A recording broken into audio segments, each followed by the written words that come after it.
Hello friend, आप देख रहे हैं मेरा यूट्यूब चैनल। मैं हूं डॉक्टर बिलाल हुसैन। दोस्तों, आज की वीडियो का टॉपिक है अल्प्राज़ोलाम।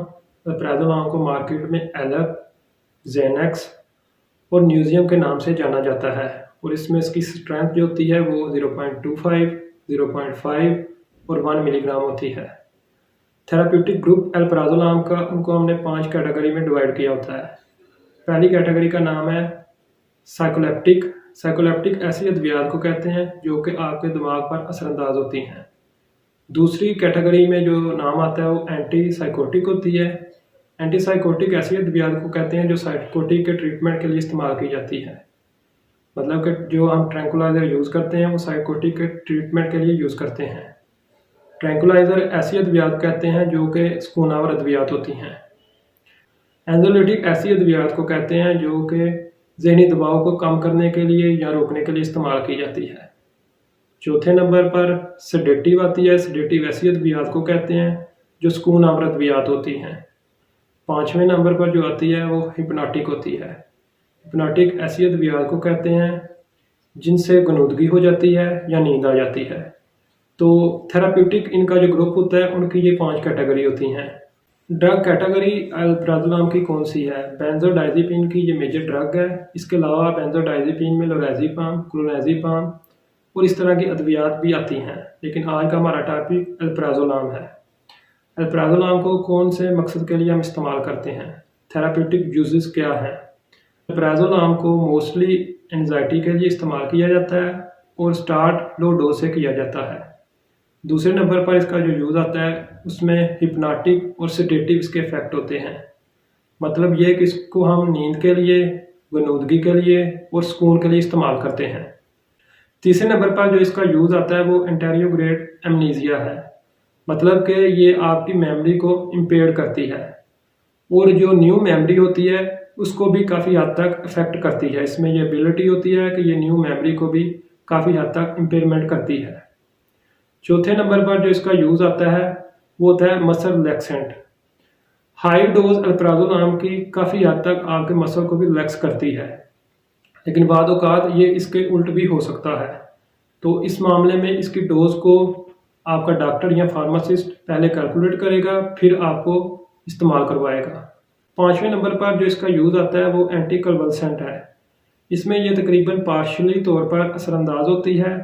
कंप्लीटेड इसका इफेक्ट एंटी कन्वल्सेंट में उस तरह नहीं जैसे एंटी कन्वल्सेंट ड्रग का है, तो सिर्फ कुछ हद तक ये असरअंदाज होती है। इसके अलावा एंटीमेटिक में भी इसके कुछ असरात हैं, लेकिन बहुत रेयर हैं। अब बात करते हैं इसकी फार्माकोकाइनेटिक की। ये मोस्टली और तकरीबन टैबलेट फॉर्म में ही आती है और ओरली यानी कि जब आप इसको लेते हैं तो ये पूरे जिस्म पर इसका असरात जो होते हैं वो एक जैसे होते हैं। इसके अलावा इसकी एक्सटेंड रिलीज फॉर्म में जो टैबलेट आती है उसको एज इट इज़ ही लेना चाहिए। उसको अगर आप च्यू करेंगे, क्रश करेंगे तो उसके असरात में कमी पेशी हो सकती है। मतलब कि उसकी हाफ लाइफ चेंज हो सकती है, जो कि एक मेजर फैक्टर होता है। तो एक्सटेंड रिलीज फॉर्म में जो आती है अल्प्राज़ोलाम, उसको एज इट इज़ ही आपको लेना चाहिए। अल्प्राज़ोलाम को प्रेगनेंसी में बिल्कुल इस्तेमाल नहीं किया जा सकता क्योंकि ये आपकी प्लेसेंटा को क्रॉस कर जाती है, जिसकी वजह से प्रेगनेंसी में इसको ममनू करार दिया गया है। इसलिए प्रेगनेंसी में इसको इस्तेमाल नहीं कर सकते। अब बात करते हैं इसके एडवर्स इफेक्ट की। इसके एडवर्स इफेक्ट में जो सबसे पहला मेजर इफेक्ट है वो रेस्पिरेटरी डिप्रेशन है। बहुत ज़्यादा जिनको सांस का मसला हो उनमें अल्प्राज़ोलाम को बहुत ज़्यादा कंट्रोल डोज देकर इस्तेमाल किया जाता है, क्योंकि उनको ऑलरेडी चेस्ट का मसला होता है और इसका साइड इफ़ेक्ट भी यही है कि ये रेस्पिरेटरी डिप्रेशन करती है। दूसरा जो इफेक्ट होता है वो ये होता है कि ये साइकोसिस काज करती है।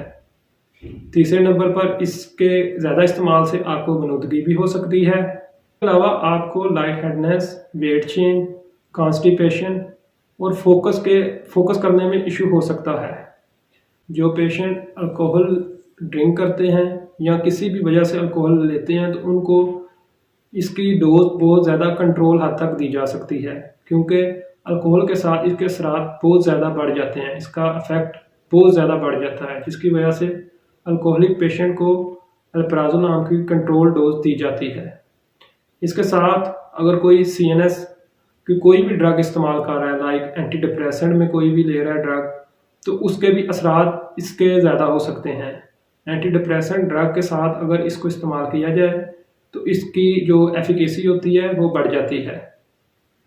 इसके साथ कुछ और मैक्रोलाइड एंटीबायोटिक के साथ भी इसके इफेक्ट आते हैं, जिसकी वजह से उनमें भी इसको कंट्रोल हद तक इस्तेमाल किया जाता है।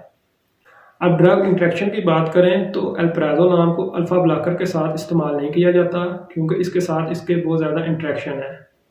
अल्प्राज़ोलाम के साथ टेम्सोलोसिन, डेक्सामेथासोन, प्राज़ोसिन, इन ड्रग को इस्तेमाल अगर किया जाए तो बहुत ही कंट्रोल हद तक इस्तेमाल करना चाहिए।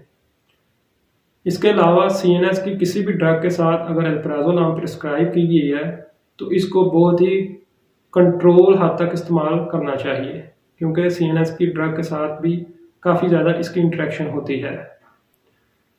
अब बात करते हैं इसकी डोज की।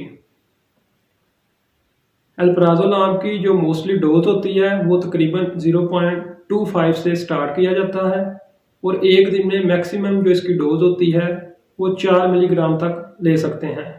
इसको दिन में 3 टाइम तक इस्तेमाल किया जा सकता है, लेकिन ये डिफरेंट पेशेंट में इसकी डोज डिफरेंट होगी।